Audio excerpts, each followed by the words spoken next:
What is the story that you want to tell your kids? Do you want to tell your kids the story that, oh, I was chasing your father, I was chasing your mother, and that's how they fell in love with me? I had to work so hard to win their love. I had to work so hard so that they could see how good I am, so they could see I am worthy of love. Is that really the story that you want to be telling yourself? But if you are in this sort of a situation, then this video is for you. If you're new here, I am Vesh, and this is a place where we talk about everything from healing your traumas, building healthy relationships, building self love, self esteem, confidence, and as a result of which, building your best life. Giving someone something more of what they do not appreciate from the very beginning is not going to make them fall in love with you. They never even appreciated what they had starting off. How do you expect them to start appreciating it further down the line? Just because you give more to a person does not mean they are going to choose you and they're going to love you, because they don't probably even value you in the first place. You should never have to chase after someone so that they can choose you or they can love you or they can see how amazing of a person that you are. And you will only chase after someone if you don't see your inherent value, if you don't see and you don't understand what you bring to the table, because you lack confidence. People who are confident, they don't chase someone else, they pursue someone else. People who are secure within themselves, they don't chase after love, they don't chase someone else and beg them to be in a relationship. And it's not your fault that you are chasing after people who are not into you as much as you are into them, because unconsciously you have identified some childhood patterns within them. Your brain has identified, oh, this person is exactly like my parent who never valued me, who never cared for me, who neglected me when I was growing up. And that is why you unconsciously get attracted to people who represent your parents in a different form, in a different version, so that you can prove to yourself that you are worthy of love. When you were growing up, you ended up having that abandonment wound created in you. And all of us, in some scale, some level, have an abandonment wound inside of us. And when this person comes in front of you who is triggering it to you, that's when you feel that intense chemistry. That is when you feel that intense compatibility and butterflies in your stomach. If a person is making you so excited to the point that you are having butterflies in your stomach, that is a red flag. If you have gone through childhood abandonment, you need to be looking for someone who calms your nervous system, who soothes your nervous system, and who values the person you are and who chooses you. Often what happens is people who have an anxious attachment style, because of their fear of being abandoned, because of their fear that they are not inherently worthy and they can be abandoned any given time by anyone they are in love with, they end up often chasing someone who is emotionally unavailable. And in most of the cases, these are people with avoidant attachment style. The combination of two people who have an anxious attachment style and an avoidant attachment style is one of the most painful thing you can go through. If you think about it, the avoidant is always in control of the relationship. The person who knows to pull away is always in control of the relationship, which leaves the other person questioning themselves, questioning their own worth. But you need to sit with yourself and identify that when did this fear of abandonment get triggered within you, revisiting your childhood memories. Often for you to heal your pain, you have to feel it. One thing that really helped me get over my abandonment wound is doing inner child healing. I did a lot of inner child meditations, I did a lot of inner child journaling, and truly connecting with the younger version of me who felt so abandoned and emotionally neglected by her parents, and trying to give myself love.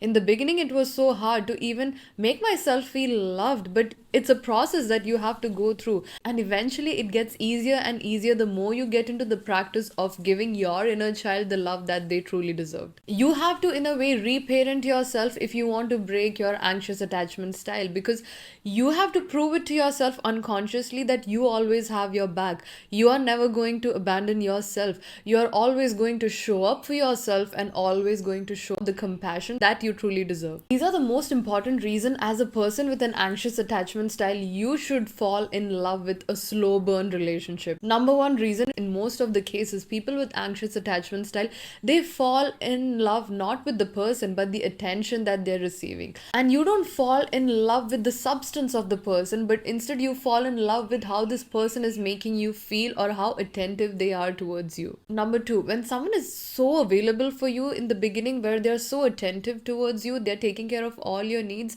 usually they're projecting a fantasy onto you. And avoidant people usually have this fantasy of an idealized version of a relationship which they're projecting onto you. But the moment you get attached and the moment you start revealing your insecurities, your fears, all the wounds that you have, they pull away because they do not have the emotional bandwidth for them to process your emotions and even their emotions. When someone is meeting all your needs in the beginning, even without you asking for it, or even without them knowing who you are as a person, it is always a projection of their fantasy, and you have to be careful in these situations. Because when the fantasy is broken, when the reality kicks in, that is when they will end up pulling away. Number three, most of the cases where you think something is chemistry or compatibility often results into it manifesting as anxiety over a period of time. In the beginning, it might be all butterflies, but over a period of time, the inconsistent behavior of this person can leave you questioning your own worth and triggers your nervous system, which puts you into a fight or flight mode. A person with avoidant attachment style is very hesitant when it comes to them giving you their commitment. Because if you're committing to someone else, that requires a deep level of intimacy, that requires a deep level of vulnerability. That is a foundation of the relationship, being authentic to your emotions and your needs. And a person with an avoidant attachment style are so disconnected from their emotions, their needs, their wants, that they fear it. They fear vulnerability, they fear intimacy, which is what often causes them to not get committed to someone else. If you have an anxious attachment style, you need to give someone their time to show and reveal their true version, because in the beginning they might love bomb you, in the beginning they might take care of all your needs without even you asking for it, and because of which you fall in love with the attention that they are giving, and you fall in love not with the person that they are. Because think about it, in the beginning everyone will project the best version of them onto you, and you have to let someone else, you have to give them time for them to reveal their true version, and then judge the person, and then understand, do you really want to be with this person? Are you really compatible with this person in the very first place? No amount of chemistry or connection can make up for the anxiety that is guaranteed if you remain in a situation where someone is not committing to you, or if you remain in a situation where someone is breadcrumbing you or not choosing you. The only way out of this situation is to choose yourself. Even a healthy relationship in itself is a lot of work. Even two people, if they have a secure attachment, it's a lot of work to make that relationship work. And in every step of the way, you have to feel that your efforts and your consistency is 100% being reciprocated back to you. Anyone who does not choose you cannot be for you. What is a relationship? Someone sees you, understands you, and they choose what they see. But if someone in front of you does not choose you, accept you, or gives you what you want, that is in itself missing the most beautiful part that gives a relationship a meaning. And if someone is not choosing you, that connection should not even be desirable to you, because it lacks the most basic foundation of what even makes a relationship work. If someone is not reciprocating your efforts back to you, if someone is not putting in the effort to see you, if someone is not putting in the effort to speak to you, that in itself is a message for you. It's very easy for us humans to take someone not choosing us personally, and we often internalize it and think there is something wrong within us. There is something we said or we did that made this person pull away and go away from us. But what I want you to remember is oftentimes people are not running away from you. People are running away from parts of themselves that they are not willing to fix, heal, and grow in order to become a worthy partner. Being in a relationship takes a lot of work. It takes a lot of deep intimacy and vulnerability to make a relationship work. But sometimes people do not want to put in that effort, and sometimes when they feel things are getting serious, it's easier to pull away rather than facing their own shit. Someone pulling away is not a reflection of how worthy you are or how lovable you are. It's simply a reflection of who they are as a person and where they are on their journey, which is why I don't want you to take them pulling away personally. Staying with you might require them to put in a lot of work, heal all that inner demons that they have, and maybe they do not have that strength or that mental capability to do that, and that is okay, because it's not your duty to make someone else love you and force them to choose you. So instead of taking it personally, understand understand that their choices are a reflection of their fears and their limitation, and it probably even has nothing to do with you. You deserve to be with someone who is ready to work on themselves, heal, grow, and evolve themselves and show up as their best version to be with you. Because neurochemically, our brain is wired in such a way that we recreate the patterns that we had with our parents, and we want to try to prove it to ourselves unconsciously that whatever happened in my childhood is not the truth. I am worthy of love. I am lovable. And unconsciously, you are also in an attempt to prove it to yourself by winning over this person who is not choosing you, that you are lovable and you are worthy of good things happening to you. This is why we often end up feeling more intensely towards someone else who is slightly unavailable than the person who is ready to commit to us, or than the person who is showing as their best version towards ourselves. And unless you heal, you're not going to break this pattern. And it's your responsibility to heal yourself, because you deserve to be in a good, healthy relationship. And for you to heal, you need to develop that sense of self-love, heal your attachment wounds, develop that sense of self-esteem, self-worthiness. And if you want to get coached by me, you will find all the links in the description box below. If you are with someone who is not choosing you, I hate to break it to you, but you are always going to keep triggering and fueling your fear of abandonment. And you will end up abandoning yourself in these situations. And this is where you will get disconnected from self-love and the relationship that you have with yourself. Every time you minimize your emotions, you are abandoning yourself. Every time you play yourself dumb in a relationship or a connection so that the other person in front of you does not think you are too much, you are abandoning yourself, because you are not being authentic to your own needs. Please understand that sometimes being in love with a person who does not love you back the same way can be very degrading to you.